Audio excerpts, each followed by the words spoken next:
Hey guys, it's Dr. Aaron Ernst. Thank you so much for joining us tonight, yet again for an amazing evening of Q&A with Dr. A. We have some fabulous questions, and so we're going to make sure we answer each one of them into some pretty decent amount of detail. And just a word of caution for some of you, these are some really, really in-depth questions.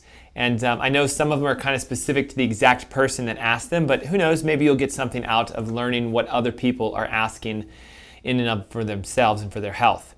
Don't forget, if you scroll below this video, you can submit your questions directly to us. You get to be the author of every week's episode, so just click that button, send your question over to us. And it can be something real simple, like, what am I supposed to do if I take this supplement? Or I'm having a reaction when I do this in my nutrition. Or, what are some natural solutions and options for high blood pressure, cholesterol, diabetes, whatever. Whatever you guys are looking for, we're here to answer them. So, we say it's Q&A with Dr. A because if you have a health question, I have your health answer.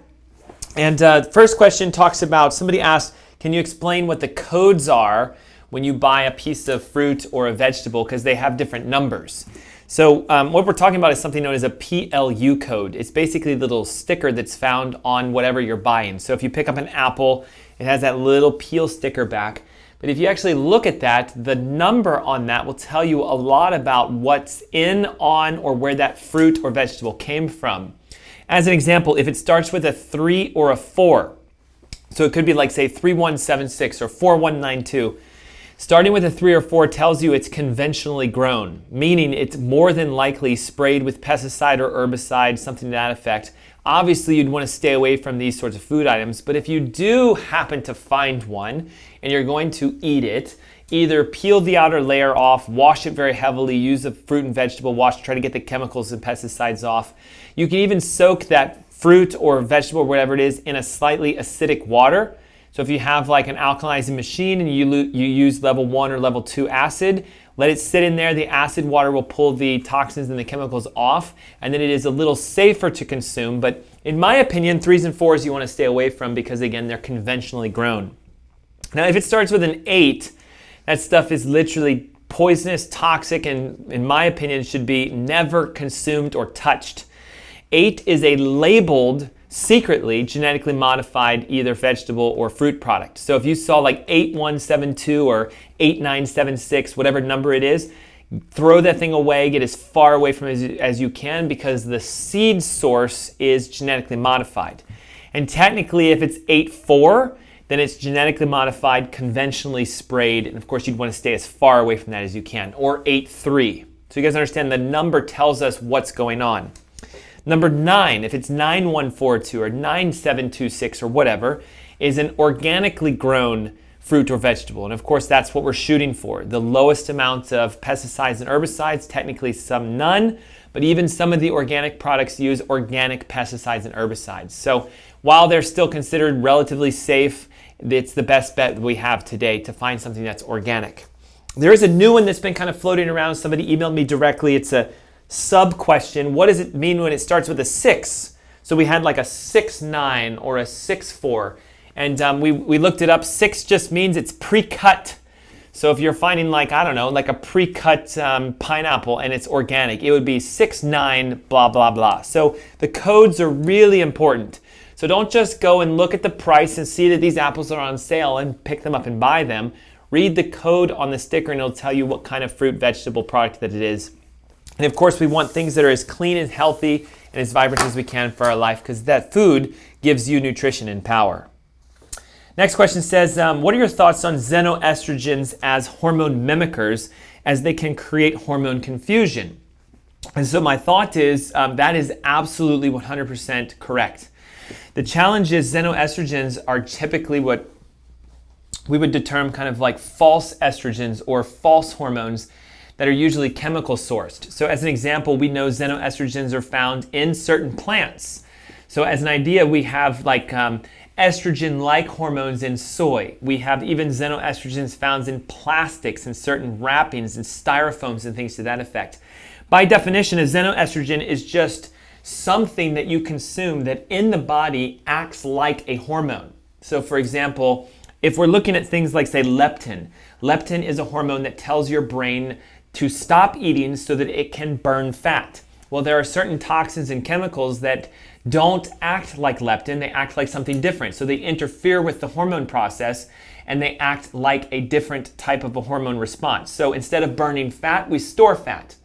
We have estrogen mimickers, we have testosterone mimickers. And so the reason we see so much of a rise in hormone-based cancers and hormone-based issues and hormone imbalance is because we're consuming things that aren't hormones by definition, but they mimic the hormone response. Some of the reasons today why we have such high amounts of estrogen positive and hormone positive and double and triple positive tumors is because we're stimulating their growth not with a hormone, but with things that act like hormones, which are the xenoestrogens. We tend to see a lot of, by the way, when women specifically get a lot of xenoestrogen exposure, that breast cancer climbs, uterine cancer climbs, cervical cancer climbs, and we get earlier onsets of menopause. With men, we tend to see more of a toxic testosterone start to develop, so libido tanks, strength drops, hair falls out, and of course these are big issues for a lot of people. One way of knowing that we are overly exposed to xenoestrogens is if you look at our children. Today we're finding, kids technically are going into puberty. So we haven't even hit a 10, 12, 13 teenage double-digit age, and some of our children are already starting to express signs of puberty. So if a female who's 9 years old goes into early menses, then it's only because they're being stimulated by hormones, and the body thinks it's older than it is because it has too much of a specific type of a hormone. So xenoestrogens are a major player today. They cause massive havoc in our health.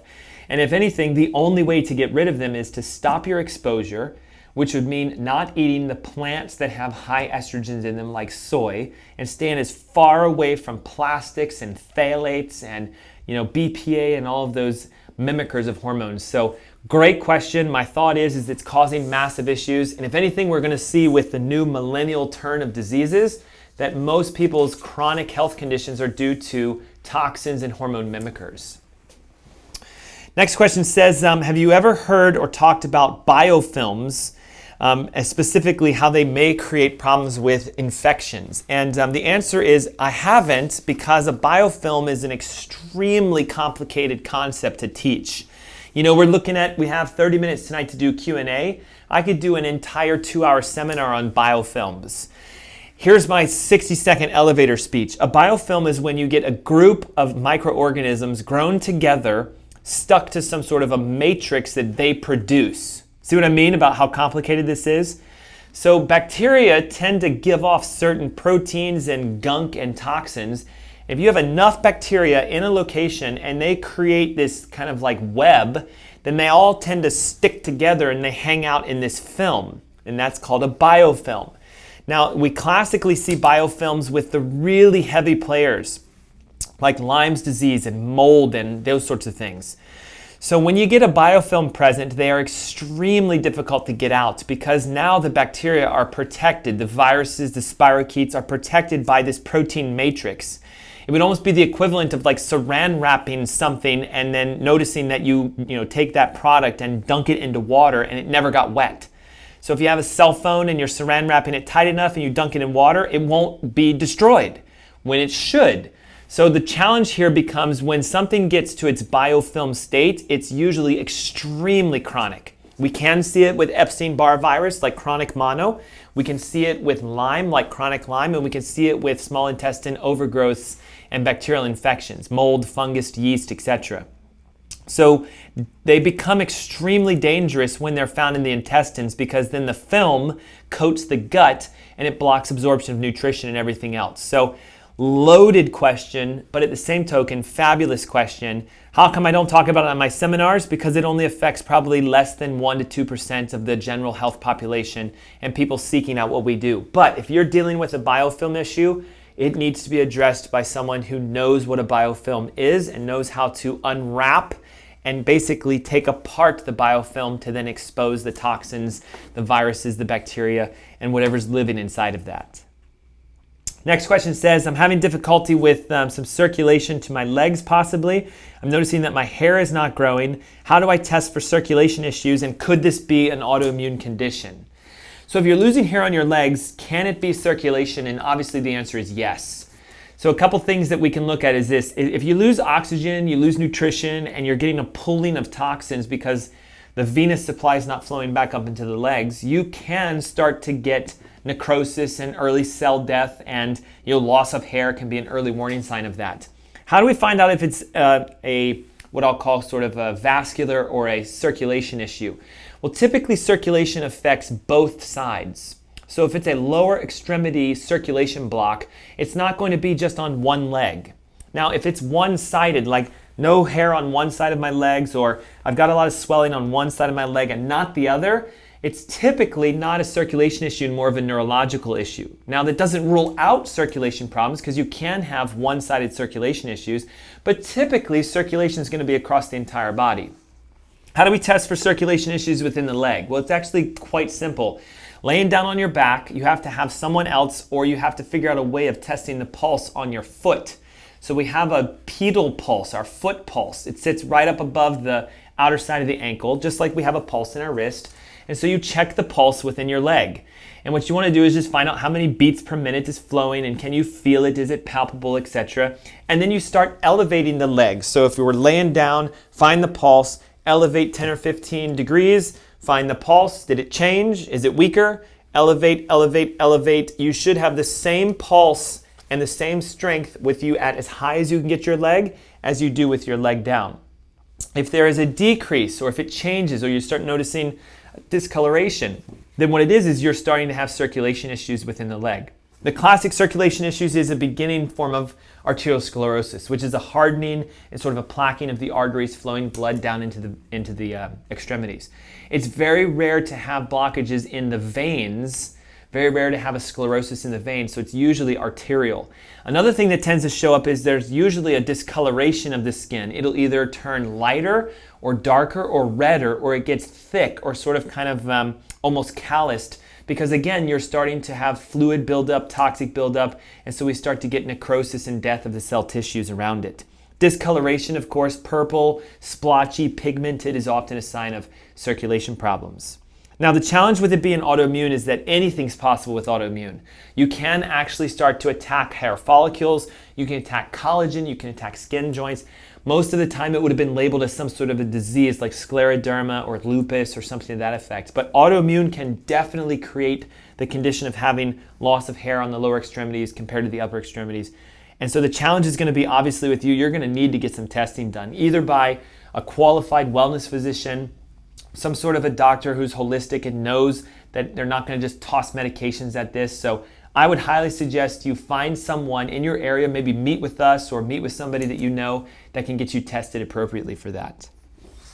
Next question says, a family member of mine has ataxia and has literally gone all over the world. We're talking even into China, been doing stem cell therapies and has exhausted all options and is not getting any results. Do I know anything that can help with ataxia? And so, yes, but I'm going to spin this so you guys can understand why I always say there's an answer for everything. Ataxia is a sign of losing what I'll call sort of like normal body movements. So somebody that is ataxic would say, for example, sit here and kind of twitch and move and things to that effect. Or if they try to hold their hand straight and still, it's going to stutter and shake and move. So an ataxic state is usually loss of normal body movement and control. We tend to see ataxias with things like Parkinson's disease and also, MS and stuff to that effect. Some ataxias affect the brain and the brain stems. So you can have cerebellar ataxias, which means you have very difficult time maintaining your balance, and so they tend to wobble all over the place and feel discombobulated and have lots of vertigo. But I want to take a step back and talk about if you've exhausted everything and you're not getting any results, that is a classic sign that there's a neurological involvement, because everything of stem cells injected, nutrition, Botox, whatever's being done are all outside-in approaches instead of inside-out approaches. So I look at it and I say, wait a second. If the body's having difficulty controlling movements, if it's shaking when it shouldn't or it's moving where it shouldn't, it's because the brain has lost the ability to control what it normally controls. So there would be a disconnection between brain and nerve system. The classic signs that happen with that is that there's neurological damage within the spine. Either a loss of cervical curve, which creates compression to the spinal cord, or an actual dislocation, subluxation of any of the spinal bones or the skull. So the skull, even though solid, has suture points in it that can move back and forth. And when you talk about cranial therapies, those are people who look at the skull and say, does the skull actually move properly? Chiropractically, we look at the spine and we say, is the spine moving properly? Many times, people that I work with that have various ataxias have a classic compression between the skull and the first cervical bone, which puts pressure on the brainstem and creates irritation with how the signaling flows through the area between the brainstem and spine, and you get compression to the spinal cord, which shuts down the energy controls. And so then therefore, the natural symptom is we can't control the body and we have various ataxic events. If you actually scroll down below, you'll find there's a link you can click that talks about how chiropractic has been helpful with helping ataxia. And so maybe it's worth looking into that. Next question says, I've always heard that if you eat too few calories, your metabolism slows down and you actually gain weight instead of losing weight. So would this happen with intermittent fasting? And so the answer in and of a nutshell is no, because intermittent fasting is eating a normal calorie amount during your eating windows. So intermittent fasting is not a restrictive diet. It's a restrictive time diet, meaning we don't eat during periods of time. But when you are eating, you should be feasting. You should be consuming your normal daily allotments of food within your 12 to 8 window. This is the number one challenge I see with people who intermittent fast. They think they're supposed to cut back on how much food they actually eat when they're supposed to eat, and that is not true. The other challenge here is calories are basically meaningless. A calorie by definition is just how much energy does a food product have, and they measure calories by how much can it create a rise in temperature of 1 gram of water by 1 degree Celsius. What I mean by that is, let's say this microphone has 100 calories. Well, it has the ability to move 1 gram of water by 1 degree Celsius 100 times. That's all it means. Now, here's the challenge with this. If I have a Twinkie and I have a handful of almonds, they both have the same amount of calories. About 135 calories for a Twinkie. A half a handful of almonds is about 135 calories. So by definition, if I eat the Twinkie, I'm at 135 calories. If I eat the almonds, I'm at 135 calories. So if all I count is calories, doesn't matter. But if you guys understand what I'm talking about, what's healthier, the Twinkie or the almonds? So the almonds are going to have more nutrition inside of them. They have more essence. They have more phytonutrients. They have more vitamins and minerals. So stop counting calories. They mean nothing. The whole idea of calories in and calories out has been completely debunked. If you do a low-calorie diet, your body is going to slow its metabolism down and it is going to stop you from losing weight because you're restricting your energy, and your body needs energy to perform. And so where do we get the energy from? We get it from fats and we get it from sugars. So if you've cut your calories down to near zero, like a lot of these calorie restriction diets, you will hold on to the fat as a protective mechanism so that you don't run out of energy. So what do we want to do to break this? Stop counting calories. Instead, start counting how many carbohydrates in grams you eat and keep that under 40 grams per day, and eat as much fat and as much protein and as much nutrition as you can, understanding that 65% of your dietary intake should be from fat, 30 to 35% from protein, and 5% or less from greens. That is a true intermittent ketotic style, and eat as much as you can from 12 to 8 of those foods. And I promise you, you won't go hungry and you'll lose lots and lots of weight. Next question says, is bottled water better than tap water? That's a loaded question, partly because if you guys saw recently on the news, Pepsi and all these guys, these industries that are bottling water are getting busted for basically bottling tap water. So like Aquafina, I believe, and what's the other one? Dasani, etc. Those are basically just bottled tap water. So does bottled water be better than tap water? No, if it's bottled water you're buying that is tap water. So the challenge here is this. The issue with most bottled water is that they're always found in plastic containers. And so what did we talk about in the beginning of the show? Xenoestrogens are found in most plastics. So if you take a bottle of water in plastic and you heat it up, It's going to pull the nutrition across and pull the chemicals and the toxins across from the plastics into the water. You drink it, now you're toxifying yourself. Second, most bottled waters are acidic, which is the last thing we ever want to do. We want a more alkaline state for our water. And you might be asking yourself, wait a second, I don't understand. It's at room temperature. When I bought it from Target or Walmart, it wasn't hot. Well, that may be the case, but the UPS truck and the truck that was cargo carrying it, that was carrying it across the United States to get it to that store, probably got over 200 degrees on the inside, and it was near boiling, and so that's how it comes across. If you're going to drink bottled water, my suggestion is glass containers. And to my knowledge, the only one that's doing that is the Voss flat water, because they sell it in a glass container. Secondly, when we look at a lot of bottled waters, if it is spring water or some sort of like natural occurring water, those are good, but again, the problem becomes they're in plastic containers.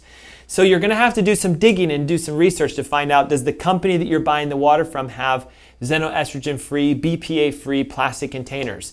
Are they just filtering tap water and sticking it inside of there? So in my opinion, bottled water is out. You should be drinking purified water. Now we have to get water from the tap at some sort. So run your tap water through some sort of triple stage carbon, sediment, or electrolysis filter, and you bottle your own water into a mason jar or to a glass container or something to that effect.